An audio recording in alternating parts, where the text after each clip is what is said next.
Hola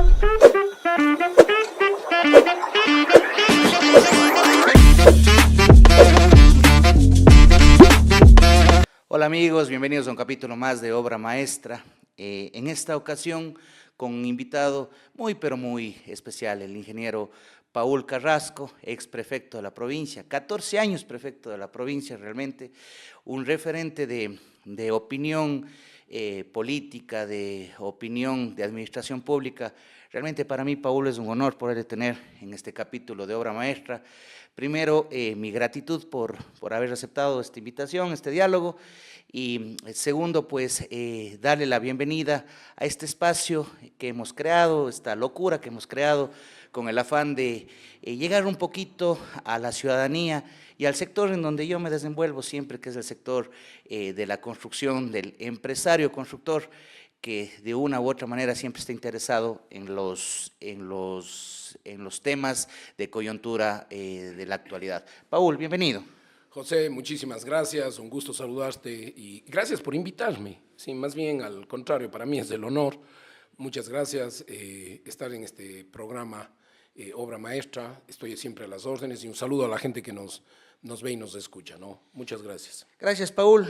Quiero mencionar a mis seguidores que llegamos a cada uno de sus teléfonos celulares, a cada uno de sus computadores, a cada uno de sus televisiones, gracias a dos marcas que nos auspician. Impacto 593, ahora en Cuenca. Existe Impacto 593, un estudio de producción de podcast en el cual se encarga de absolutamente todo. Tú eliges el set en el que más te guste grabar, los equipos, componentes, decoración que requieras usar, incluso iluminación en caso de ser en caso de que sea pertinente, y también en algunas situaciones el catering que deseas consumir. Podemos hacerlo en las instalaciones propias o también podemos dirigirnos al lugar que tú más prefieras. Impacto 593 solicita una cotización al 099-400-7909. Y estamos también con ustedes gracias al estudio de maquillaje Roxy Calderón Makeup. Es el estudio de mi ñora, Paul. Si no le menciono, no me deja. Entonces tengo que mandarle un saludo a mi bella esposa. La belleza está en tu ser, pero Roxy Calderón Makeup sabe cómo resaltarla. Maquillaje, peinado y cursos de automaquillaje son servicios garantizados con Roxy de Calderón Makeup. Puedes llamarla al 098-7733-100. Estudio de maquillaje Roxy Calderón Makeup. Paul, hemos tenido que reagendar esta grabación en varias ocasiones.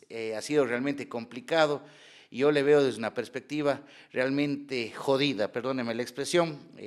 Estamos teniendo una conversación informal, pero es realmente un tema bastante complicado el que estamos viviendo desde el punto de vista energético, y en ese sentido quería saber su parecer al respecto, mi estimado Paul. A ver, yo creo que el país tiene un problema gravísimo. ¿Cuál es el problema grave? El de fondo. Sí, el hecho de que no existan políticas públicas de Estado, sí, sostenibles en el tiempo. Es decir, necesitamos entender que es necesario la experiencia para la administración del Estado. Yo creo que hay tres cosas claves en el Estado ecuatoriano, en la política nacional, que necesitamos estructurar. Uno, primero, un cambio psicológico de masas, que yo llamo. Es decir, necesitamos no solo ver el pasado y lo malo del pasado. El pueblo que ve solo lo malo del pasado y no ve las cosas buenas no puede construir un futuro confiable y optimista. Eso como primera instancia. Por eso es que votamos por aquellos que nos dicen todo el tiempo lo nuevo, lo nuevo, lo nuevo, lo nuevo, ¿sí? El cambio, lo de atrás no vale, el pasado no vale nada. Entonces hay que primero empezar a pensar que hay cosas buenas que se hicieron antes y necesitamos rescatarlas y mantenerlas, primero. De acuerdo. Dos, creo que es necesaria una reforma administrativa a la estructura del Estado.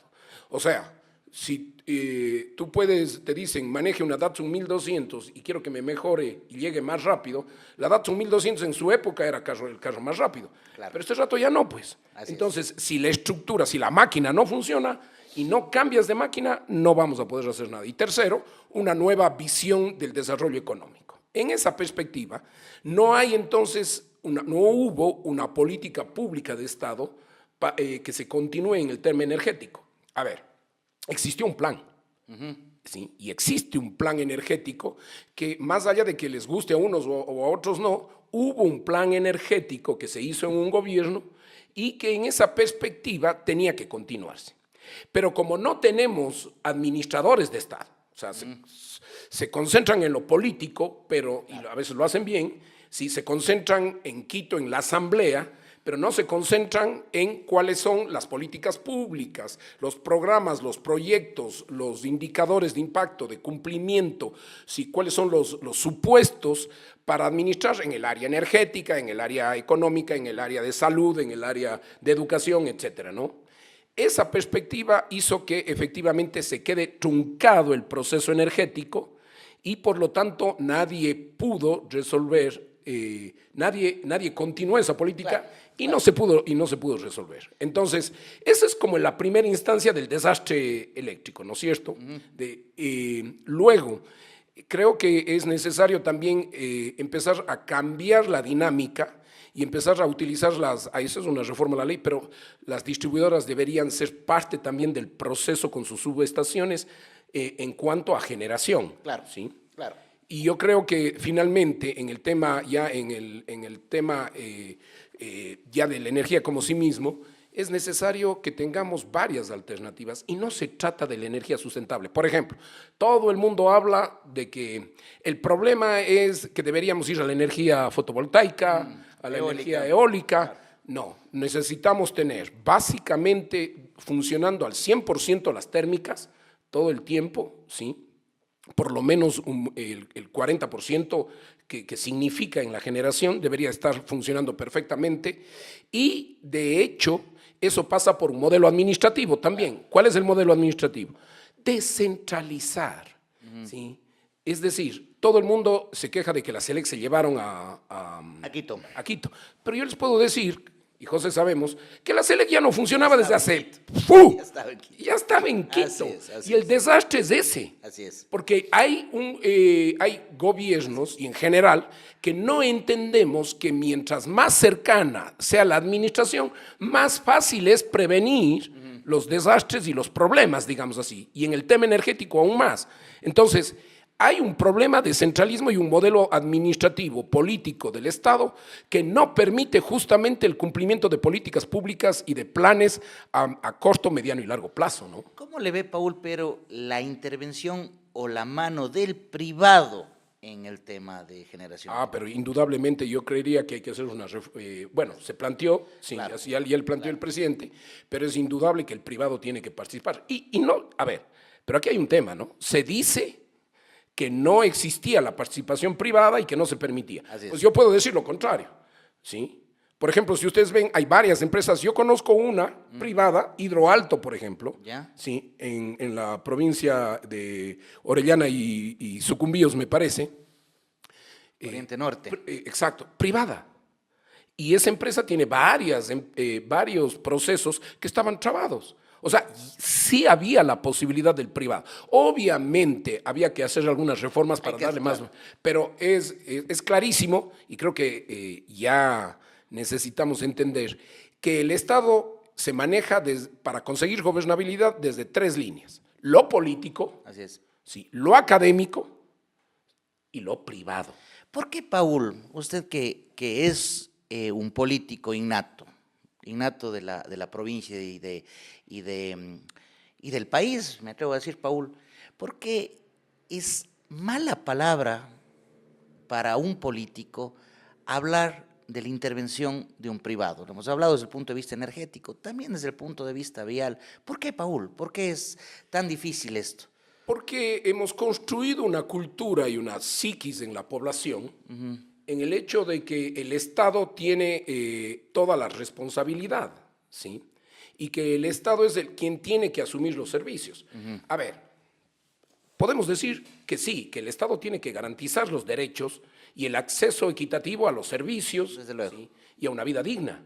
Pero ¿cómo se hace eso? Lo puede hacer un privado. Por ejemplo, podríamos decir, incluso en el sistema de salud, sin privatizar, pero se puede contratar a alguien que administre y que tenga músculo financiero para que administre el sistema de salud, nada más. Desde luego, ¿sí? desde luego. Sin perder los derechos de los trabajadores, de la salud, etc.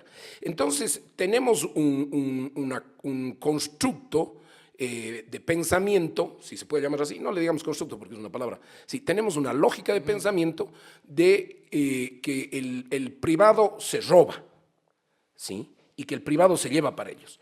Porque la misma, si se puede decir, los mismos que promueven, lo que han planteado permanentemente es la venta de los espacios de administración del Estado y de los negocios rentables. Claro. Cuando lo que deberíamos hacer es precisamente confluir en un modelo de economía mixta, donde el Estado siga teniendo participación, ese creo que es la salida, Sí, sí. y donde el privado pueda tener su espacio de participación, pero constituirse en el administrador, si Desde se quiere, luego. para que sea más ágil y más fácil, ¿no? Desde luego, Sí. y donde la Contraloría le permita actuar al privado desde esta perspectiva privada, o sea, tenga la autonomía, mientras los fondos no sean mal percibidos. Y en el tema energético es clave el sector privado porque al final el sector privado tiene mayor facilidad de, digamos, no de no cumplir, pero sí de hacer procesos internos. Ahora, también tenemos un problema, ¿no? El excesivo control y leyes. Es una maraña legal el país. Con una burocracia sobrecargada, se gastan 6.000 millones de dólares en proyectos, programas que a veces la gente, y que ya no están ejecutando, pero hay gasto corriente. Entonces, necesitamos determinar una forma mucho más ágil en el sector energético para que la participación privada sea viable, ¿sí? A ver, ¿cuál es el tema? Normalmente se habla de la participación privada y se quiere vender Masar. Así es. Sí. Ahora yo quisiera ver quién va a comprar Masar, el sistema Paute.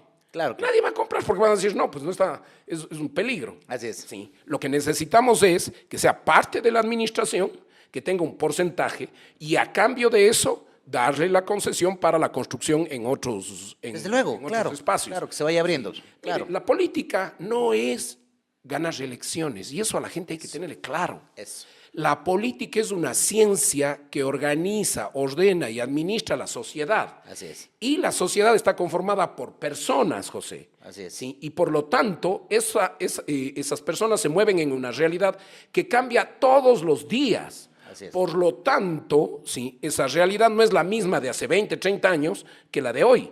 Por lo tanto, entonces, los políticos que hacemos política tenemos que ser dinámicos y cambiantes. Yo no puedo seguir siendo comunista en estas alturas de la vida. Claro, ¿sí? totalmente. Ni extrema derecha y un liberal absoluto cuando no ha funcionado. Así es. El político tiene que ser un administrador adecuado a las realidades y De la sociedad en la que está. en la Así que es. está y siendo pragmático. Así es. ¿sí? Siempre lo he dicho yo, Paul, ¿no? Siempre lo políticamente correcto desde el punto de vista electoral es lo que la gente necesita. Así es. Y es así, Paul, que yo recuerdo claramente, usted me recordará el año en el que usted como prefecto de la provincia planteó ya, y ya es algún tiempo, que de una u otra forma comience a entrar este modelo de gestión vial enfocado a concesiones. Usted planteó un peaje en Chaquilcay, que lamentablemente el gobierno de ese entonces, por temas políticos, no le permitió que esto se continúe, o le retiró incluso, porque ya estaba funcionando y le retiró esta modalidad.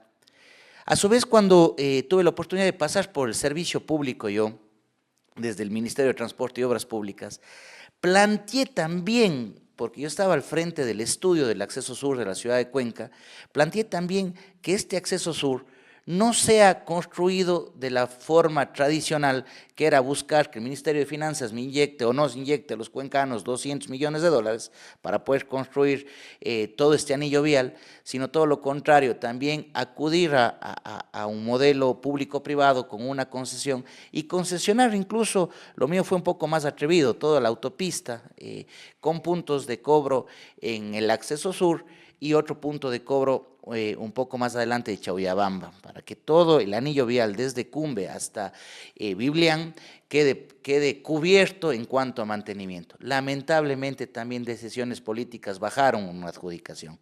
¿Qué opinión tiene de este modelo de gestión, Paul?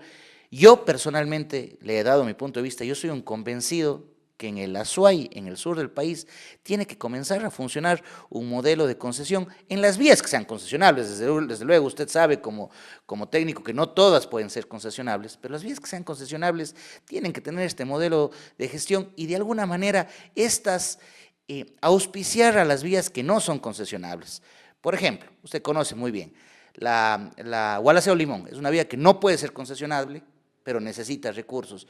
Una vía grande le puede cubrir los problemas de la Gualaceo Limón, por ejemplo, la Girón Pasaje, puede cubrir con un superávit otras vías, claro, planteando sobre la mesa un modelo nuevo. ¿Qué opinión tiene de esto, Paul? A ver, lo que se tiene que hacer es, primero, un modelo de gestión vial desde la provincia. A ver, entonces no solo se trata de peaje o concesionar al privado ciertas vías que son rentables, digamos que no rentables. No solo la carne, digamos. Sino que dejan un excedente. Entonces hay que armar un modelo. Así es. Y yo pienso que el modelo pasa por lo siguiente. Primero, ¿sí? Tener una tasa. A ver, la mayoría de caminos en la provincia de los 5.055, que eran hasta la época que yo estuve, de vías, de kilómetros de vías, lo primero es cómo logro sostener unas vías en lastre, que son la mayoría. Entonces, claro, ¿cómo logro sostener y mantener eso? Eso a través, obviamente, de lo que nosotros llamábamos la tasa solidaria. Entonces, una perspectiva es ese tema, ¿no es cierto? ¿Sí? Buscar cómo sostener eso. Segundo, las vías que están en asfalto y que tienen tráfico promedio, un TPDA alto, con un sistema de peaje.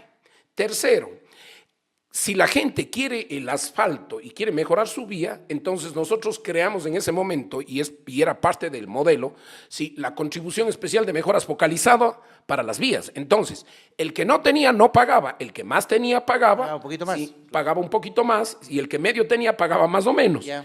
Y a eso se sumaba mi contribución, mi vía, donde los ciudadanos, era otro concepto más, donde los ciudadanos decían, muy bien, yo pongo una parte, la Junta Parroquial ponía otra parte y la prefectura otra parte. Por eso es que el presupuesto nuestro de 10 millones en los que yo llegué se disparó a 100 millones, porque incluíamos todo el proceso de participación. Ese era el modelo, y ese modelo se administraba a través de una empresa que se creó, y yo lo hice, Asfaltar. Y Asfaltar manejaba... Acaba de cumplir 14 años. 14 años, sí. Sí. Y Asfaltar tenía la posibilidad, ¿no?, de administrar todo el proceso con los recursos que iban directo, ¿sí?, pero además en una perspectiva de asociarse públicamente, de asociarse con privados, digamos, en un modelo de economía mixta para las vías que estaban concesionadas. Entonces, no solo era la cuenca Gualaceo, por ejemplo, la llamada La Nabón, llegamos a un acuerdo, eso cuesta $1.200.000, costaba en esa época, 600.000 ponía la población, vía peaje, 600.000 nosotros. Las vías como la Turitarqui, que nosotros asfaltamos, claro, y que la todavía Tutupali, funciona el peaje. Todavía funciona. Igual la subida a Tutupali también. La subida a Tutupali, es decir, íbamos armando un modelo comunitario, ¿sí? Ese es el concepto que tiene que manejarse, un modelo de gestión. Ahora, hay un problema. El Estado definitivamente no nos quiere descentralizar, y todos los que llegan no quieren descentralizar las vías. ¿Sí? Yo creé un concepto que algún rato podemos hablar, que yo le llamo ahora la autonomía territorial focalizada, ATF. ¿Cómo salirnos ya? Si no hay proceso de descentralización, por lo menos que nos descentralicen y nos den autonomía integral en ciertas ventajas comparativas del territorio o necesidades como el tema vial. Ahora, definitivamente lo primero que hay que hacer es plantearse un modelo. Como no nos quieren descentralizar, entonces, ¿cuál es la propuesta que deberíamos hacer? Desde mi punto de vista, perfecto. No hay la descentralización del Estado, ¿sí?, en las vías que son las claves, la cuenca Guayaquil, etc. Por lo tanto, empecemos a construir nuestro modelo y con nuestras propias vías hasta donde nos alcance. ¿Qué significa esto? La empresa Asfaltar debería tener como socios a los municipios, es decir, en la actualidad, a los municipios, al municipio de Cuenca, ¿sí?, a la prefectura. Y en esa perspectiva, cada uno poner un fondo para ir diseñando sobre las vías de enlastre vías de desfogue de primer orden, exacto. Por ejemplo, y usar la de concesionadas. Chaucha, por ejemplo, la vía Chaucha, pensar en Esa es mejorar. competencia de la prefectura, por Claro. ejemplo. O sea, ahí no nos pueden discutir. Y hay cómo hacerlo. Y hay cómo hacerlo. Y salimos a San Carlos y concesionamos esa vía y que todo el mundo vaya por allí. Por ejemplo, la vía Paute. Sí, pues, sí, esa vía es del Estado, pero la vía paralela que puede ser por Jadán, por la... Claro, claro. Esa no. Y entonces, por lo tanto, armamos un esquema concesionado y vamos armando vías paralelas a gran escala, concesionadas, ¿sí? Con inversión privada que arreglen con sistema de peaje. La vía, yo quise hacer eso, por ejemplo, ¿no? Nosotros no deberíamos tener una lógica con el municipio. La vía que sale por acá por, Xucay. Sí. Nosotros queríamos que se utilice de entrada, en cambio, la vía por Turi. Claro. Entonces usted tiene, ahí tienes dos opciones, ciudadanos, y la una con peaje. Claro. Le das buen mantenimiento y la gente va a empezar a usar esa como... Es más, sí. yo Esos son también dinámicas que están en el marco de nuestras competencias. Cuando tengamos armado nuestro propio sistema, no nos queda más ciudadanos que efectivamente con peaje, con sistemas... No hay otra. No hay otra. No hay otra. Con sistemas de colaboración, pero ahí solo quiero decir lo siguiente. Cuando lleguemos a tener nuestro propio sistema, estoy convencido de que ya las vías del Estado serán pasadas porque no hay otra opción, Claro, pero tenemos que demostrar que internamente nosotros tenemos ya nuestra propia estructura. ¿Sí? Se necesitan 95 millones de dólares al año para mantener las vías de la provincia. Esa plata no hay. Yo, Paul, le quiero contar a usted, por ejemplo, a veces esa no descentralización que tenemos nos hace que de una u otra forma nos trunquemos tanto. Yo siempre lo he dicho, para mí el mayor cáncer que tiene el país es el centralismo. Usted conoce muy bien, una vía puede ser tranquilamente planteada a concesionarse solo con una prefactibilidad, con un diseño de prefactibilidad. La famosa 4 carriles a Gualaceo. No sé si comenzó eso cuando usted estaba de prefecto o fue después, pues muchos años que está en el Ministerio de Transporte y Obras Públicas. No solo existe la prefactibilidad, existe la factibilidad. Y falta un desembolso para el estudio definitivo. Ese desembolso el Ministerio de Finanzas no ha transferido al Ministerio de Transporte y Obras Públicas ya muchos años y el consultor ha dejado ahí con toda la razón. Con esa factibilidad ya se puede hacer un proceso de concesión. Yo me sumo a su iniciativa, Paul, me parece interesante, me parece que hay que buscar una válvula de escape. Muchas veces en diferentes medios de comunicación a mí me han preguntado, pero ¿cuál es la solución? Esa es la solución, tener un modelo propio y empezar a estructurar vías paralelas al eje estatal propias, donde no nos puedan discutir y no haya la competencia. Así es. Y por lo tanto, sí, la gente empieza a escoger por lo menos llegar se me ocurre, hasta Tamarindo, claro, por una vía alterna nuestra, con peaje, y que la gente deje la otra vía. Y claro, y así, ¿no? Es que así tiene que ser, Paul. Y empezamos a construir, porque, mire, yo creo que el problema de los que gobiernan, la responsabilidad de los que gobiernan el país es nuestra, de los que votamos. Yo digo, porque no estoy de candidato ahora. Así es. Y nos hemos equivocado. Porque lo que necesitamos, y ya está demostrado, necesitamos estadistas. Estadistas. El estadista es aquel que se ha preparado toda la vida para hacer política, para administrar políticas públicas. Usted puede ser un extraordinario empresario, banquero, ya nos pasó.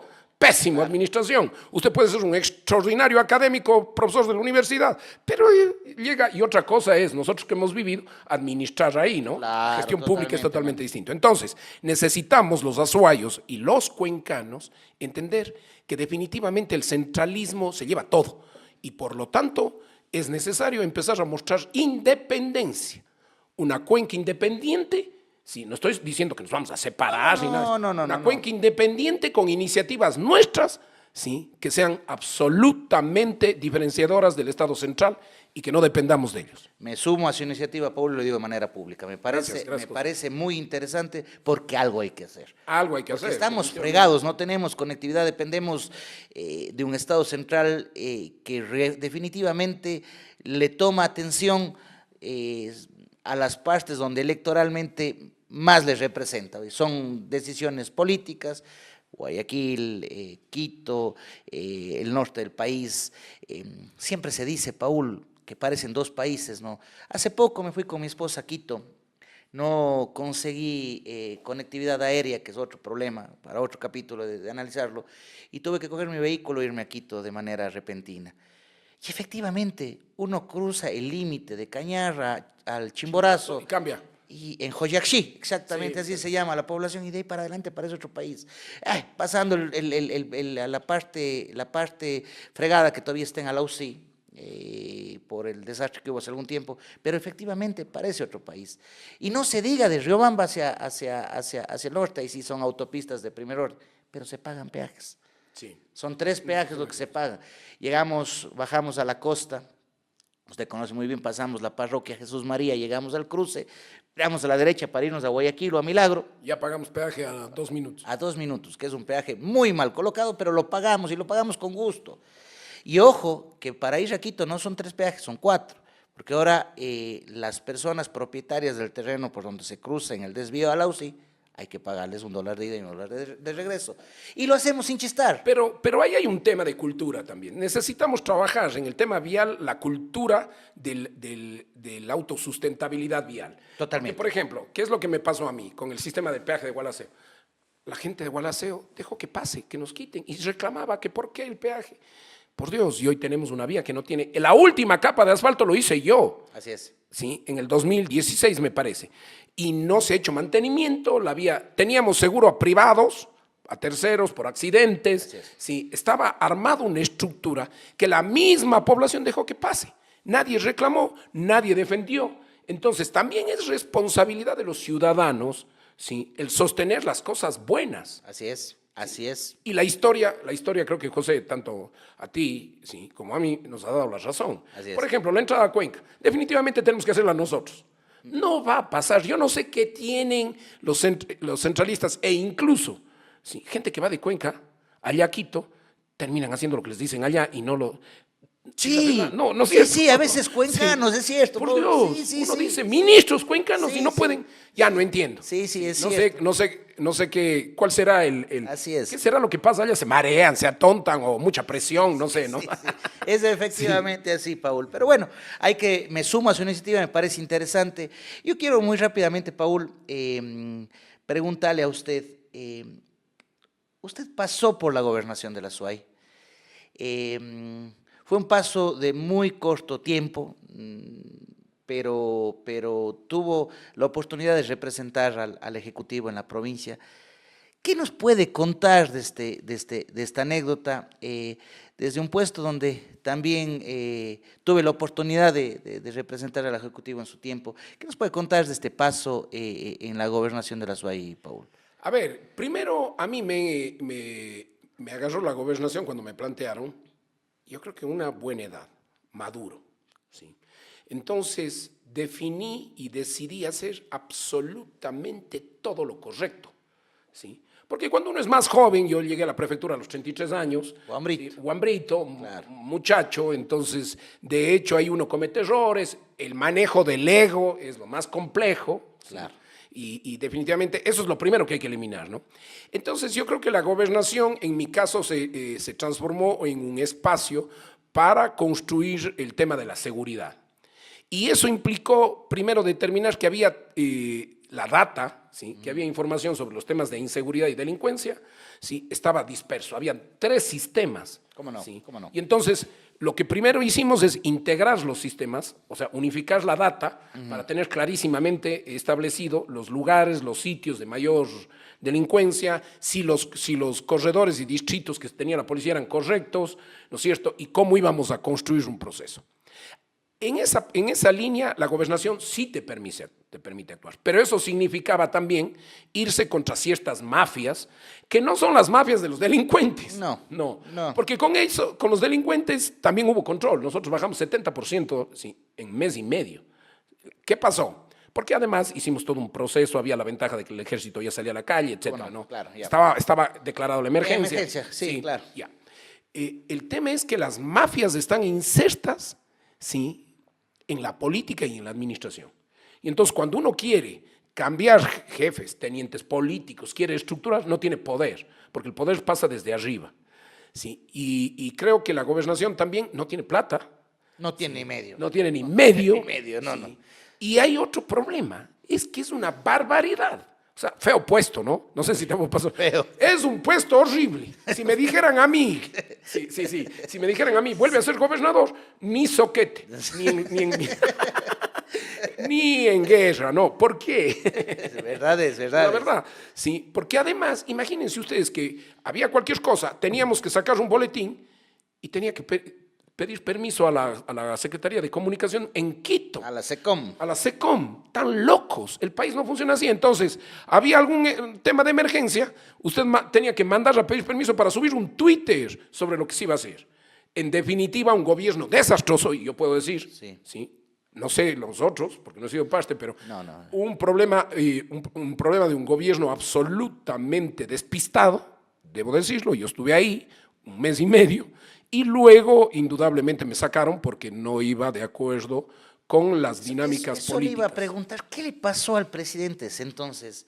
O sea, a mí, yo ciudadano, mirar un nombramiento de un gobernador y no sé, mes y medio después, removerlo nuevamente o que el gobernador salga por su cuenta, me parece un golpe político a su misma política, o la misma política del presidente, o sea, Además, lo estábamos intentando hacer bien, ¿no? desde luego. La imagen en la ciudadanía era realmente Positiva, importante, desde luego. Es porque es un gobierno que era un gobierno de una incapacidad absoluta, ¿sí? Van a decir, ya está, pero bueno, tengo que decir la verdad, ¿sí? Era un gobierno de una incapacidad absoluta en términos administrativos, muy sometido a las mafias de presión arriba, alrededor del presidente, debo decirlo con toda la transparencia, más allá de que a lo mejor él no se dio cuenta, pero efectivamente estuvo sometido a mafias y a grupos de interés político que piensan que tener el control del Ministerio de Inclusión Social, así funcionamos.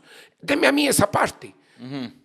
No, la gobernación, sí, el tema es poner gente adecuada, Capaz. gente capaz, Sí, independientemente de donde venga, que tenga Así es, experiencia en la así es, administración del así Estado, es, así si es. no es de izquierda, ni derecha, ni de mi grupo, si se necesita tener responsabilidad para generar gobernabilidad, sí, pero eso entendemos pocos, Así es. ¿sí? Y el resto ya no entiende, y claro, lo primero que hacemos es entrar en broncas políticas y enjalar los intereses de los diferentes sectores. No importa que sea lacista, correísta, novoísta, de izquierda, pachacuti, busquemos un consenso nacional sobre cómo administrar el Estado y en los territorios aún más, ¿no? En las provincias, en las ciudades. Para usted debe haber sido un choque muy complejo porque venía de manejar un gobierno autónomo descentralizado, ¿sí? A entrar justamente en la gobernación, donde, bueno, en su caso me comenta que subir un Twitter había que tener la autorización de la SECOM. Mi caso no fue así, yo puse esas condiciones previo, que a mí yo tenía autonomía de hablar, de comunicar, mientras obviamente no se haga alguna tontería, desde luego, pero tenía esa autonomía. Debe haber sido un choque muy fuerte para usted, ¿no? Absolutamente. Yo creo que más bien hubo un manejo político, y debo decirlo con toda honestidad, que el ministro de Gobierno de esa época no tenía la suficiente capacidad y el carácter para administrar, y se imponían criterios de otros ministros y de otros sectores de aquí mismo, de la misma ciudad. Entonces, yo creo que fue incluso una estrategia para bloquearme, ¿no? Este proceso de pedir permiso en todo lado. Así que en Quito, yo creo que fue un manejo inadecuado de un gobierno que todos terminamos sabiendo que a la final se fue por incapacidad, por sus propios problemas, y no es que le tumbaron, porque el tema de que no me dejan gobernar, a ver un ratito, que la culpa fue y yo tengo que resolver todo el tema anterior, entonces ¿para qué se mete? A ver, si tú aceptas una candidatura y llegas a ser prefecto o alcalde, si aceptas una gobernación, no es para decir La culpa es del anterior. La culpa es del anterior, Estoy la de culpa es acuerdo. de la vaca. Yo estoy de acuerdo. No, pues, es yo como ahora asumo la responsabilidad y desde hoy trato de cambiar las cosas. Desde luego, verá, Paul, y usted lo acaba de decir, cuando a mí, en mi caso, me tocó asumir el Ministerio de Transporte y Obras Públicas en la zonal, no tenía ni medio. Supongo que hasta ahora no tiene ni medio. Pero justamente lo conversamos hace un momento, la forma es buscar. Claro, gestionar. Si yo me siento y digo, oiga, no tengo ni medio, ¿para qué estoy ahí? Y en la época de Lazo, ¿sí? en los ministerios funcionaba muchísimo eso, sin ningún norte, sin ningún tipo de objetivos. Sí, entonces, efectivamente, no hay administración del Estado. ¿Sí? Yo no sé qué sucede en Quito, pero los presidentes y sus administradores terminan pensando que la política está allí, ¿sí? Que todo el mundo sabe lo que pasa allá, y resulta que aquí nadie conoce, porque no hay un entendimiento del Estado de forma íntegra. Y no tienen la más leve idea de lo que está pasando en Cuenca, en Loja, en Zaruma, no sé. Saruma, claro. Sí, o sea, no tienen la más remota idea, pero vienen y dicen, así tiene que ser. Realmente, Paul, es una historia repetitiva y yo le felicito por ser transparente en este asunto. Y sí, yo coincido con usted, la gobernación es un puesto bien jodido. Jodido, y además no tiene el poder como o no tiene las herramientas. No se es autónomo, pero uno tiene que salir a dar la cara, claro, entonces claro. Es fregado. No, pero hay gobernadores que lo único que hacen es figuretear y ya, pues. Claro. Sí, bueno, si ese es el pensar de alguien, de una persona para llegar a eso, sí, eso ha pasado a lo largo de la historia, ¿no es cierto? Pero ya definitivamente, por lo menos en mi caso, la gobernación debería ser un espacio. Yo sostengo que la gobernación tiene que desaparecer. La lógica de la seguridad, la prefectura tiene que volverse el gobierno intermedio real, que administre todo. Yeah. Y que efectivamente, salvo ciertas ciudades que administre, me refiero a los recursos, que todo lo que se produce, ¿sí?, se paga, se queda en el territorio y se negocia con el Estado central, ¿sí?, en ciertas áreas. Por ejemplo, a ver, vialidad. Muy bien, yo cobro tanto para vialidad. Yeah. ¿Sí? ¿Quién cobra eso? La prefectura. Se queda, el sistema de rentas internas abre una cuenta paralela y se va transfiriendo esa cuenta administrada por lo local. Y de ese excedente, si hay un excedente por concesiones, por una serie de cosas o por producción, en caso de cerámica, por ejemplo, se le entrega al Estado central. ¿Sí? Yeah. Entonces, es al revés. Y esos excedentes se distribuyen a los que menos tienen, me imagino. Claro, no, pues a ver, pongamos un caso. ¿Qué es lo que yo llamo autonomía territorial focalizada? Ventaja comparativa de la SUAY. Pongamos leche, ¿no es cierto? Nosotros somos el tercer productor de lácteos. Muy bien, entonces, hacemos un cálculo y vemos cuánto eso significa en términos de impuestos. Perfecto. El SRI lo que hace es transfiere eso a una cuenta del Banco Central y quien administra es el gobierno intermedio, en el área de producción. Toma esos impuestos para lácteos, ¿sí?, y lo que hace es ¿sí?, invertir en la producción láctea. Claro, ahí mismo. Ahí mismo. Claro. Y va generando negocios público-privados y va impulsando. Si eso significa eso significa que en 4 años tiene que demostrar que el PIB, que ese producto ¿sí?, creció en el PIB local. Sí. Y entonces se negocia un porcentaje para entregarle al Estado central. Es al revés. Y por ejemplo, sí, Paul, ahí en ese planteamiento que usted hace, por citarle una población, Comandá, que es muy chiquito. Conozco. ¿Cómo vive? No, porque estamos hablando, es que ahí vienen los temas, por eso es integral, territorio, prefectura. O sea, ya en casos de cantones, no se puede, dependiendo del cantón, pero en términos generales... La prefectura sí, le cobija. La prefectura cobija, sí, porque el sistema de producción es integrado en diferentes territorios. Pero, por ejemplo, hablando de Comandá, cerca de Comandá, Caluma. Caluma es uno de los cantones de mayor producción de naranjas en el país. Entonces, ¿qué deberíamos hacer? Darle a la prefectura de Bolívar la posibilidad de controlar, ¿sí?, de tener todo lo que significa el pago de impuestos de jugos, pero el Estado central, cuando le entrega la competencia... Exacto, pero cuando le entrega la competencia le dice, muy bien, usted va a tener 0 aranceles para la importación de materia prima y de maquinaria para procesamiento de naranja. En esa zona, usted va a tener, sí, aduana propia para lo que significa estructurar producción de naranja. Sí, entonces, ¿qué pasa? Pasa a manejar la competencia completa focalizada en ese producto, pero le pone metas. Si yo le doy todo el sistema para que maneje la producción de naranja, usted me tiene que determinar cuántos puntos va a significar en el PIB eso en 4 años. Le pone una meta. Y a los 4 años nos sentamos y me dice usted cuánto va a aportar al Estado central, porque yo le doy protección, le doy otra serie de cosas con respecto a eso.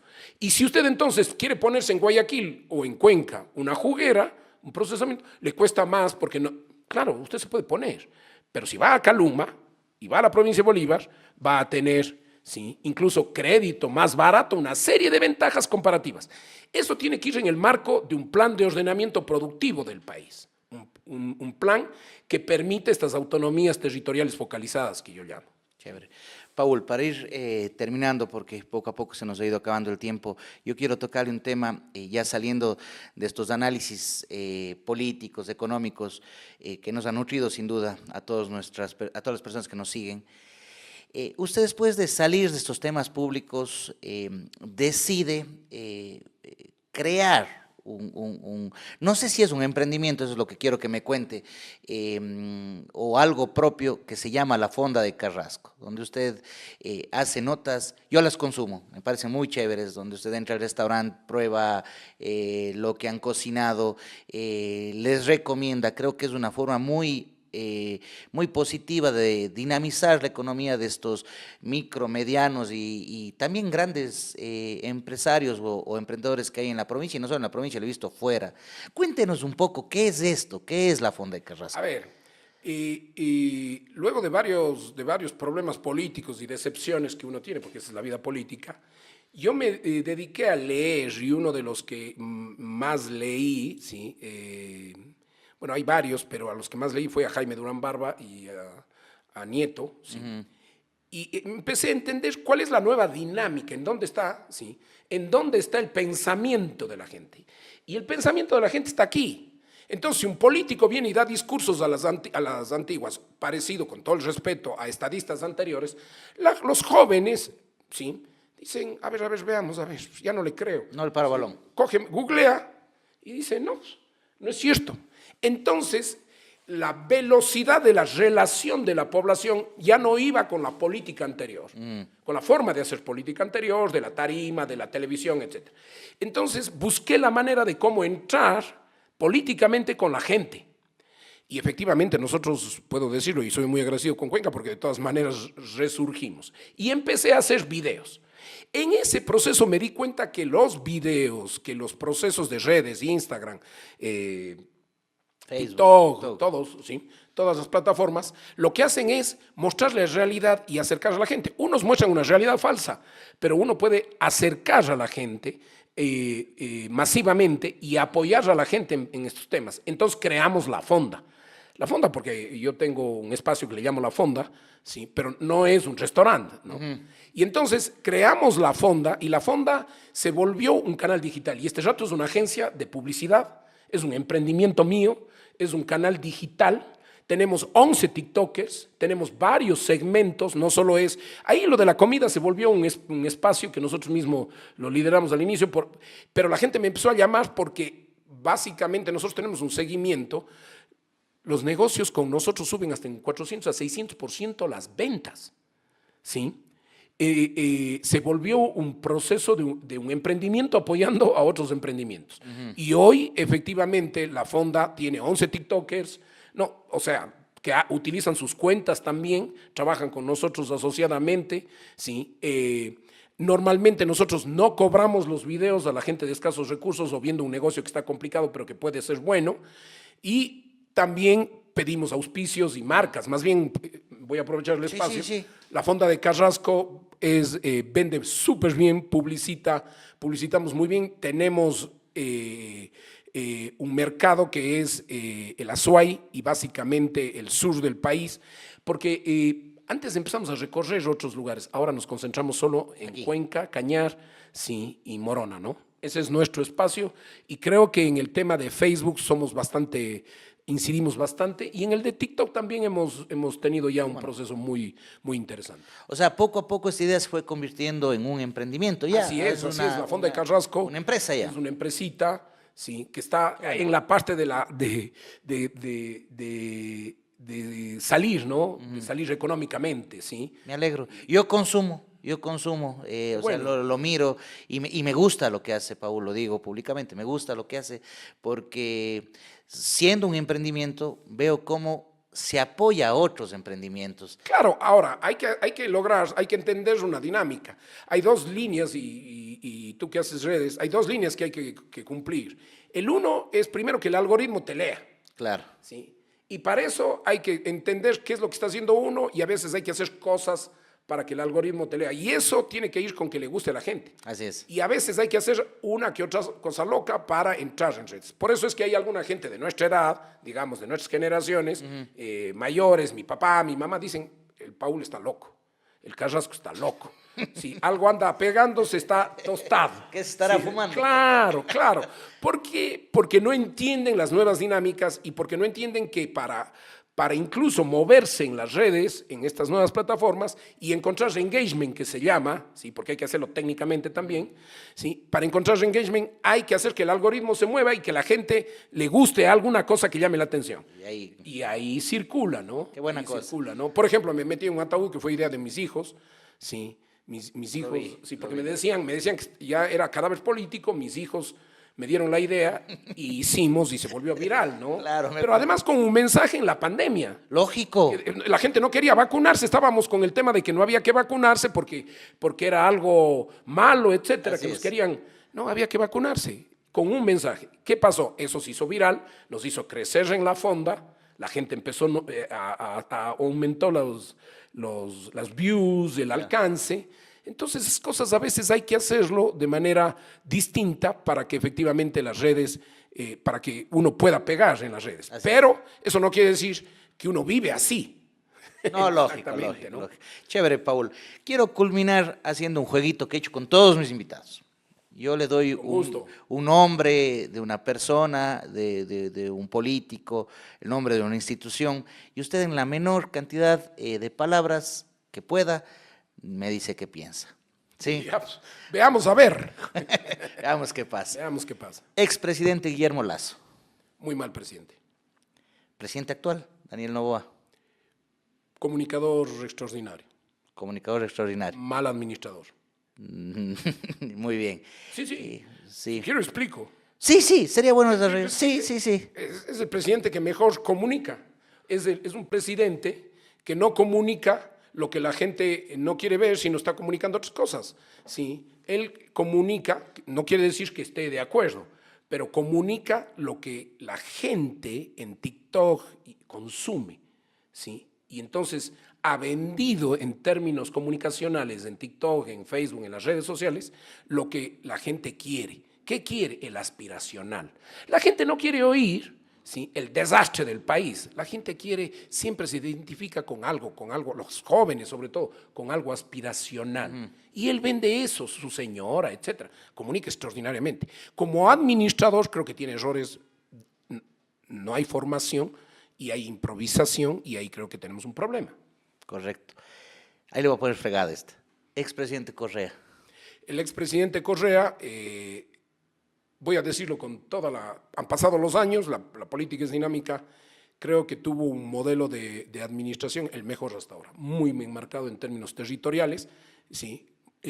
Un modelo muy cercano a los programas y a los proyectos, y lo puedo decir con toda la frontalidad. Además, yo tengo diferencias con él, no me quiere, sí, digamos así, Sí, pero claro. efectivamente han pasado los años y hasta ahora puedo decirlo con toda la transparencia, tenía un modelo de administración del Estado.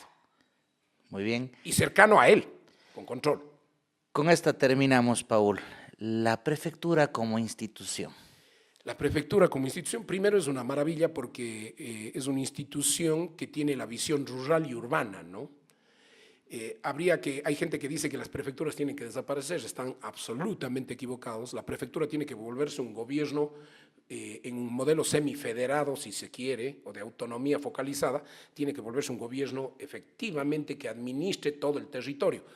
La prefectura, además, es un espacio para articular entre lo rural, lo urbano, ¿sí?, entre las políticas públicas, la planificación. A mí me encanta la prefectura. El otro día estuve allí, ¿sí?, y realmente quiero agradecer el cariño, casi me hacen llorar la gente que salió, como salió la gente a abrazarme, los que no me querían incluso. Sí. Le tienen recuerdo el otro día un funcionario, un funcionario o exfuncionario, me contaba incluso una anécdota de en Nabón, alguna caída de una asémila de su parte, que se había quedado mal y que había comenzado a desvariar y que después le molestaban por... En uno de los viajes que hacíamos, de tantos viajes, me caí de un caballo. Sí. Caballo era, no era mula. Creo que era mula, Sí, sí, algo hace así me algunos años. contaron, ¿no? Me Sí, contaron. claro, me golpeé y pasé un mes con 2 fracturas. Claro. Sí. Y ese momento había quedado Tonto. drogui, Droguis. hablando tonteras, es lo que se acordaban riéndose, Paul. Muchas gracias, Paul, por atender esta invitación. Espero podamos tener otras conversaciones. Realmente me ha nutrido, hemos conversado, hemos debatido ideas y de eso se trata este espacio, de poder dar algo de lo que los que estamos al otro lado podemos compartir, ¿no? En este caso yo como moderador y mis invitados. Más bien le comprometo a tener un capítulo más en algún momento, realmente muy interesante, quedaron muchas cosas que podemos conversar, Paul, así que los micrófonos y la cámara son suyas para que se pueda despedir de nuestros seguidores. No, José, muchísimas gracias. Más bien, gracias por la invitación. Sí, siempre a las órdenes. Creo que una de las cosas que tiene que construirse ahora es el debate y los consensos, ¿no? No se va a poder gobernar desde los dogmas y los fundamentalismos y desde quién dice la verdad y quién no dice la verdad. No se va a poder administrar y cambiar este país señalando a la gente, este me hizo esto, este me hizo lo otro, o este robó, o todos son corruptos, todos son ladrones. No es así. Hay que construir una nueva visión, empezando por cambiar nuestro pensamiento y la forma de ver el país y nuestras ciudades. Muchísimas gracias, José. Gracias, Paul. Ya lo saben, amigos, amigas, llegamos a ustedes gracias a Impacto 593. Ahora en Cuenca existe esta empresa, Impacto 593, un estudio de producción de podcast en el cual se encarga de absolutamente todo. Tú eliges el set en el que más te guste o el que más te guste, el que más cómodo te sientas, los equipos, los componentes, la decoración, la iluminación y hasta el catering que te puedes servir. Lo puedes alquilar por horas, una vez, para todo un proyecto, o incluso puedes elegir grabar en otras instalaciones. Impacto 593, solicita una cotización al 099-400-7909. Y también estamos llegando a sus hogares gracias a estudio de maquillaje Roxy Calderón Makeup. La belleza está en tu ser, pero Roxy Calderón Makeup sabe cómo resaltarla. Maquillaje, peinado y cursos de automaquillaje son servicios garantizados con Roxy Calderón Makeup. Puedes reservar tu cita al 098-77-33100. Ya lo saben, amigos, nos veremos en un próximo capítulo de Obra Maestra. Un abrazo fraterno y una excelente jornada.